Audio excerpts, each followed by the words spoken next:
For years, I thought something was wrong with me. I'd come home to silence, scroll through birthday posts I wasn't in, and wonder, where was my group? TV promised friendship would be easy, effortless, that you'd just find your people. But most of us sit alone, watching highlight reels, wondering what we did wrong. It took me years to realize the script we were given was completely wrong. TV sold us a fantasy. Your friends live next door, they're always free, they're already on the couch when you get home. No texts, no flaking, no planning, just there. You'd walk into a coffee shop and your whole group would be waiting, smiling like they'd been waiting just for you. I believed it. I thought, once I find my people, I'll never feel lonely again. But no one told us how to find them.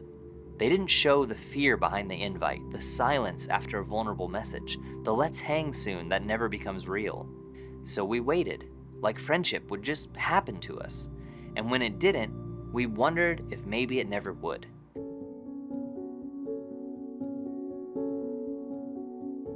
When our lives didn't match the fantasy, we didn't question the fantasy, we questioned ourselves. If I don't have that, I must be the problem. We didn't just miss out on the dream, we blamed ourselves for not living it. We scrolled past brunch pics, inside jokes, bachelor party weekends, and quietly thought, why not me? What's wrong with me?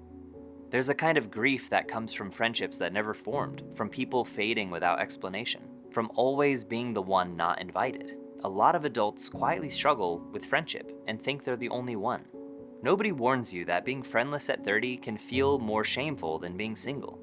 So we start pulling back, we stop reaching out, we stop risking rejection. If this speaks to something you felt, I'd be honored if you subscribed. That's what this channel's here for. When you were a kid, friendship was automatic. School, sports, neighborhood, you saw the same people every day. But as adults, there's no built-in structure. Just distance, exhaustion, and calendar Tetris. Even when someone likes you, they might not have the capacity. And that's painful, but it's not personal. You click with a coworker, you talk dreams, laugh at memes, you say we should hang out sometime. Then 3 months pass, and neither of you followed up. Not because you didn't care, just life. TV gave us friend groups who drop everything for each other. Real life gives us good people who are also burned out. And even worse, social media makes us feel like we shouldn't be lonely. But updates aren't the same as presence.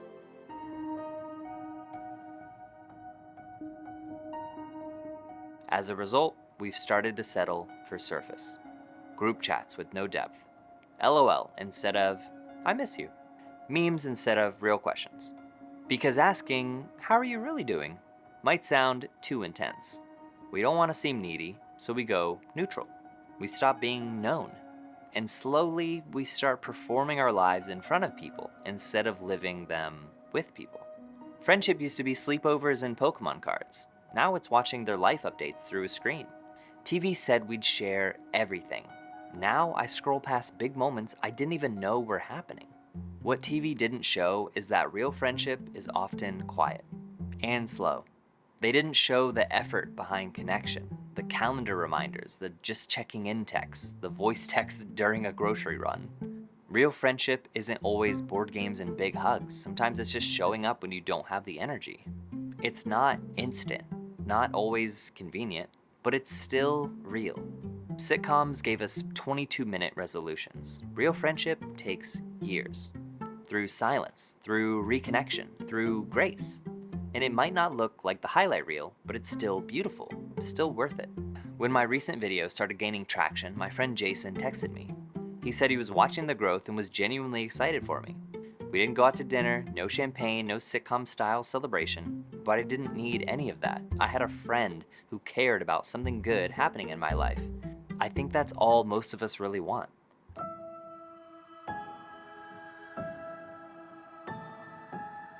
Nobody taught us how to build adult friendships. So here's your real playbook. Most people are waiting. Be the one who goes first. A simple, wanna hang out sometime, goes further than you think. One hangout doesn't build a friendship. Consistency does. Text again, follow up, keep showing up. Don't chase chemistry, look for alignment. Shared values, emotional safety, and life direction matter more than having the same favorite shows. Go a little deeper, a little sooner. You don't need to trauma dump, but being a bit more honest opens the door to real connection. Some friendships won't stick. That's not rejection, it's just reality. Don't take it personally. Keep going.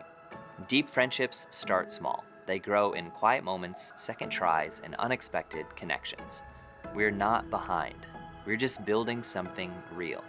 If you've ever felt ashamed for not having a group, you're not alone. And if you're still hoping to find your people, don't give up. They might be looking for you, too. Send the text, start small, be real. That's how it begins. What did TV teach you about friendship that turned out to be wrong? If you want to go deeper into how to make friends as an adult, I have the video for you. This next video I poured my heart into. I acted things out, filmed tons of B-roll, and made it fun and genuinely useful. Because this topic deserves better than stiff surface level advice. It's everything I did to find new friends when I moved to a new city, along with more specific advice around friendships that still help me to this day. It's called How I Made Real Friends as an Adult, and you can too. And you can watch it right here. Thanks for watching. This was super fun. Bye.